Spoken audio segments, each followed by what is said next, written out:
នេះយើងឲ្យវាចេញភ្លើងមកពណ៌នេះក្រហមប៊ិចបៃតងពណ៌ស្វាយពណ៌នេះវា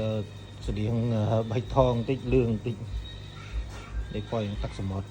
ក៏សាដែរភ្លើងមកពណ៌ពីពណ៌សយើងចង់ឲ្យវាចេញពណ៌ក៏បានស្រេចលើយើងបញ្ជាវាបានទាំងអស់ចង់ចេញពណ៌ក៏បានអានោះសម្រាប់ភ្លើងមកពណ៌ហើយភ្លើងវាទាំងអស់មាន180ម៉ូតអានោះបើសិនយើងដាក់ឲ្យវាលោត3នាទីកន្លះបានអស់ម៉ូតវាអានេះយើងឲ្យវាលោតស្រេចចិត្តវានេះវាលោតទៅ180ម៉ូតភ្លើងវា3នាទីជាងបានលោតអស់ម៉ូតវាតែបើសិនជាយើងចង់ឲ្យវាញាក់តាមភ្លេងក៏បានដែរអានេះញាក់តាមភ្លេងនៅពេលណាយើងនិយាយបានភ្លើងនឹងវាដើរតែយើងអត់និយាយភ្លើងនឹងអត់លុតអត់ឆឹងហ្មងនេះញាក់តាមភ្លេងហើយវាលោតមានពណ៌ច្រើនមានម៉ូតច្រើនញាក់តាមភ្លេងហ្នឹងម្ដងវាលោតពណ៌នេះម្ដងលោតពណ៌នោះស្រេចវាអញ្ចឹងមានច្រើនហើយនេះក៏របៀបលោតញាក់តាមភ្លេងដែរតែញាក់មកបែបផ្សេងទៀតពេលណាយើងអត់និយាយស្ងាត់ពេលណាយើងនិយាយវាដើរវិញនេះក៏មួយយ៉ាងដែរស្អាតមួយយ៉ាង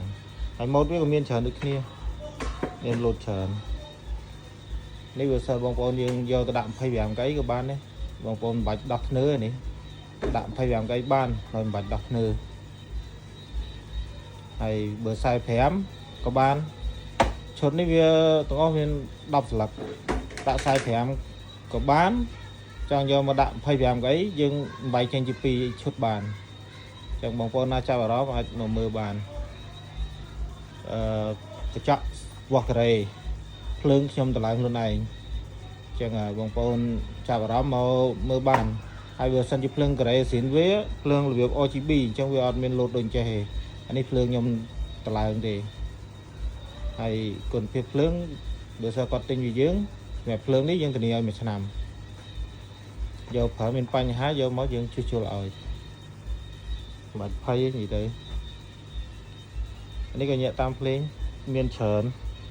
ហើយយើងឲ្យវាអូតូតាមម៉ូតវា180ម៉ូត3នាទីកន្លះបានអស់ម៉ូតរបស់វាចឹងបងប្អូនចាប់អារម្មណ៍អាចមកមើលបានមានតែបើថាដាក់45មានតែ1ឈុតនឹងគត់តែបើសិនជាយកទៅដាក់25មាន2ឈុតចឹងបងប្អូនចាប់អារម្មណ៍អាចមកមើលតេស្តផ្ទាល់តម្លៃចរចាតម្លៃសមរម្យនេះវាយើងដាក់25កៃមិនបាច់ដោះធ្នើបងប្អូនយកដាក់បាន